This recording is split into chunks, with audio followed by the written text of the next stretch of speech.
अब समझते हैं हम लोग importance of pH in everyday life. ठीक है, तो भैया पीएच की क्या क्या इंपॉर्टेंस है, बहुत इंपॉर्टेंट है। मैंने आपको बताया हमारे शरीर का जो है पीएच जो है रेंज वो 7 से 7.5 होना चाहिए। ठीक है, लेकिन जब भी हम कुछ उल्टा सीधा खा लेते हैं तो अपनी बॉडी के अंदर, अपने पेट के अंदर जो है भैया कोई बर्निंग सेंसेशन आने लगते हैं ना। हाइड्रोक्लोरिक एसिड होता है और वो खाने को जब पचा नहीं पाता है तो फूड जो है अनडाइजेस्टेड रह जाता है, जिसकी वजह से जो है बर्निंग सेंसेशन आने लगते हैं बच्चों यहाँ पर, है ना। अब क्या होता है, फिर हम क्या करते हैं, टेबलेट लेते हैं या इनो पीते हैं। ये बात मैं आपको सब समझा चुका हूँ, ठीक है, इसलिए यहाँ मैं बहुत ज्यादा वो नहीं कर रहा हूँ। ठीक है, तो भैया हम टेबलेट लेते हैं, उस वो जो टेबलेट है वो जैसे हम उसको खाते हैं हमारे पेट में जाती है और वो टेबलेट जो है इस एसिड से रिएक्शन करके इसको न्यूट्रलाइज कर देती है। इसको न्यूट्रलाइजेशन की रिएक्शन कहते हैं हम लोग, पता ही है हमको, है ना। तो भैया इसके पीएच लेवल को, जो पीएच लेवल हमारा बिगड़ गया था, एसिडिक हो रहा था, उसको वापस से ये टेबलेट जो है न्यूट्रलाइज करके उस पीएच की रेंज को वापस से 7 से 7.5 के बीच में ले आती है बच्चों। ठीक है, जिससे हमारा जो बर्निंग सेंसेशन है ये खत्म हो जाता है, हमको जलन नहीं होती है। तो ये पीएच का एक डेली लाइफ का एग्जाम्पल है ना।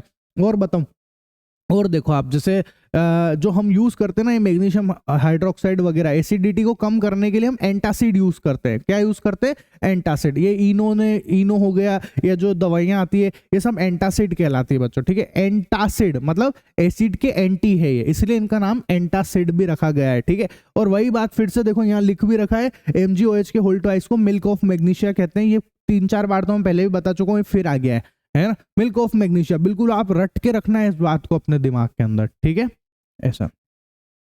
अब आगे सुनो। अब आपने एक और चीज देखी होगी, कभी कभार जो है हमको है ना मधुमक्खी आती है और भैया हमारे काट के चली जाती है। बोलो ऐसा देखा है कि नहीं देखा आपने, है ना। मधुमक्खी जो है डंक मार देती है हमको, तो हम अब वो उसके डंक में एसिड होता है, फिर वो जलन करता है। ये चीज मैं चीटी में भी समझाई थी, आपको याद है। तो वहां पर भी हम लोग क्या करते हैं, यहाँ पर जो है ना एसिड होने की वजह से पीएच कम हो जाता है और जलन होने लग जाती है हमको, है ना, दर्द होता है, जलन होने लगता है। फिर हम क्या करते हैं, फिर हम बेकिंग सोडा को इसके ऊपर रब कर देते हैं, लगाते हैं यहाँ पे बेकिंग सोडा को, और जो है वो पीएच को न्यूट्रलाइज कर देता है, फिर हमको ये बर्निंग सेंसेशन कम हो जाती है। ऐसे ही कुछ ऐसे पौधे भी होते हैं जिनको हम टच करते हैं ना, तो वो पौधे जो है हमको डंक मार देते हैं। ऐसे पौधे आते हैं, मतलब इनमें ना ऐसे कांटे कांटे वाले पौधे होते हैं, नेटल्स डंक मारने वाले होते हैं इनमें, है ना। इनके अंदर जो है बच्चों मेथेनोइक एसिड होता है। कौन सा एसिड होता है, मेथेनोइक एसिड होता है, और उसकी वजह से जो है हमारे हाथ में बर्निंग सेंसेशन आ जाता है, जलन होने लगती है। फिर उसमें भी वही बेकिंग सोडा लगाओ और ठीक कर लो अपने आप को। नहीं, ऐसे आप देखना जो मिट्टी है ना, जब हम मिट्टी के अंदर बहुत सारा हम लोग जो है फर्टिलाइजर डालते हैं, बहुत सारी चीजें डालते ना किसान लोग, तो उससे जो है मिट्टी की पीएच जो है वो खराब होने लगती है बच्चों। ठीक है, तो फिर हम क्या करते हैं, इसके अंदर जो है कुछ ऐसी चीजें मिला देते हैं जिससे इस मिट्टी की पीएच का जो लेवल है, जो रेंज है, वो वापस से उसी लेवल पे आ जाए ठीक ठाक, जिससे जो है फसल अच्छे से उग पाए बच्चों। ठीक है, अगर पीएच बिगड़ी हुई रहेगी सॉइल की तो मामला नहीं जमेगा, फिर अच्छी फसल भी नहीं होगी बच्चों। ठीक है, तो बस यही छोटी छोटी बातें हैं यहाँ पर जो लिख रखी है ये, है ना। आप पढ़ भी लेना, मैंने आपके लिए दोनों हिंदी इंग्लिश दोनों में लिख रखा है यहाँ पे, है ना। इसके बाद अपने मुंह के अंदर, मुंह की जो पीएच है ना, उस वो भी गड़बड़ होती है, तो फिर टूथ डिके होने लगता है। कैसे, देखो मैं बताता हूँ। जैसे मुंह है अपना, है ना, चलो इसको खोल के देखते हैं, ध्यान से देखते हैं अपन। तो ये मुंह है ना। अब क्या होता है कि अगर हम सही टाइम पे ब्रश वगैरह नहीं करते तो इसकी पीएच बिगड़ती है, जिससे दांत खराब हो जाता है। दांत कैसे खराब होते हैं बताता हूँ आपको। देखो मैं एक दांत को ही आपको जूम करके दिखाता हूँ। तो ये हमारा दांत है ना।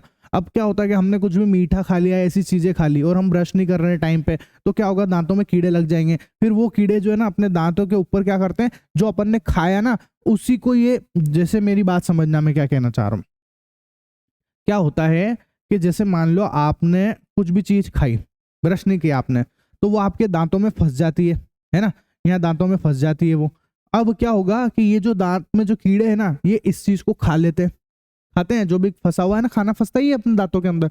ये कीड़े जो है इस दांतों के अंदर इस चीज को खाते हैं। खाया है इन्होंने, खाने के बाद में क्या होता है बच्चों, ये इस चीज को खत्म कर देते हैं, इसको जो फंसा हुआ है ना उसको खा लेते हैं। फिर क्या करते हैं, ये कीड़े जो है ना ये पोटी करते हैं बच्चों यहाँ पे अपने दांत के ऊपर ही। हाँ, ऐसे ही होता है। फिर वो जो है ना काला काला से दिख रहा है ना, इन कीड़े ने क्या किया, अपने दांत के ऊपर जो है पोटी कर दी, ऐसे समझ लो आप। और ये जो है ना, ये बिल्कुल गंदा सा जो इन्होंने किया है, इसकी वजह से हमारे दांत में कैविटी हो जाती है। क्या हो जाती है, कैविटी, गुफा बन जाती है अंदर, है ना। ये जहरीली चीज होती है, तो ये हमारे दांत को पूरा ही खराब करने लग जाते हैं बच्चों। ठीक है, जिससे हमारा दांत जो है डिग्रेड हो जाता है। फिर भी ये नहीं रुकते हैं, फिर क्या करते हैं, अब इनको कैविटी मिल गई ना, जगह मिल गई, तो ये जो है ना, ये यहाँ से जो है, यहाँ से होते हुए तो ऐसे नीचे आ जाता है। फिर यहाँ पर खाते हैं और फिर यहाँ पे जाके ऐसे ही काला काला ये जो है गंदा सा जो है ये छोड़ देते हैं यहाँ पे। इस तरीके से हमारा पूरा दांत ही खराब हो जाता है बच्चों, ठीक है। और इसको हम लोग बोलते हैं टूथ डिके। क्या बोलते हैं? टूथ डिके बोलते हैं इसको, ठीक है। तो पढ़ लो आप क्या लिखा, bacteria present in the mouth produce acid by degradation of sugar and food, है ना।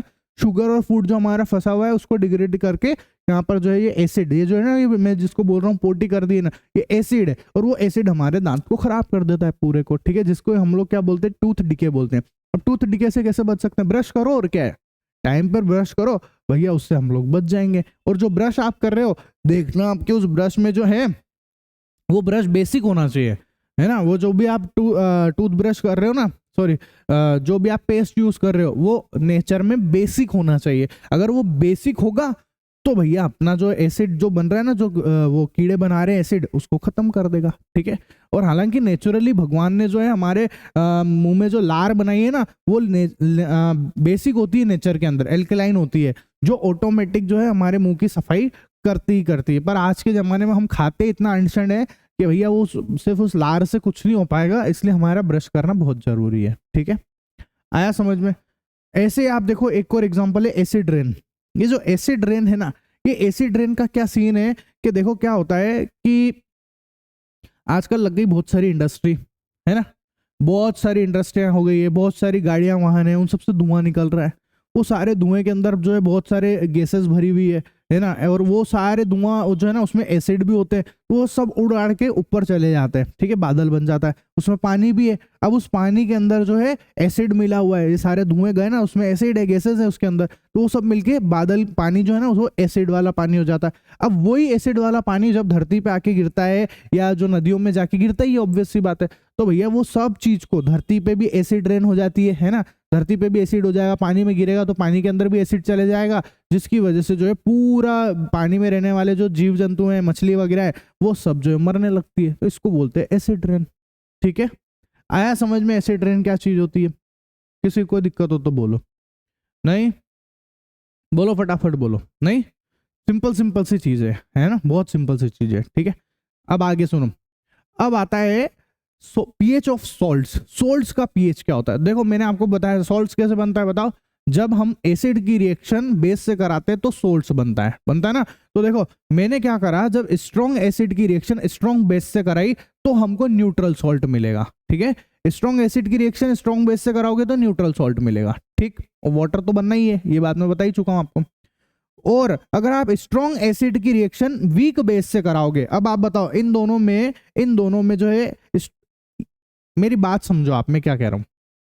एसिड की रिएक्शन बेस से कराएंगे तो सॉल्ट और वाटर बनेगा, इतना तो फिक्स है ना, ये बात तो फिक्स है, ठीक है। अब इन दोनों में से एसिड या बेस में से जो स्ट्रॉन्ग होगा तो जो आपका सॉल्ट है वो उस नेचर का हो जाएगा। एग्जाम्पल के तौर पे समझना है ना, बात समझना मेरी बात। जैसे आपका स्ट्रॉन्ग एसिड है और बेस जो है वो वीक है, तो उधर जो सॉल्ट बन रहा है ना, आपका जो सॉल्ट बन रहा है वो सॉल्ट जो है ना बच्चों वो एसिडिक बनेगा। क्यों? क्योंकि इधर आपका स्ट्रॉन्ग कौन है, बताओ स्ट्रॉन्ग कौन है? एसिड है, इसलिए हमने एसिड लिख दिया, यहाँ पे एसिडिक लिख दिया, ठीक है।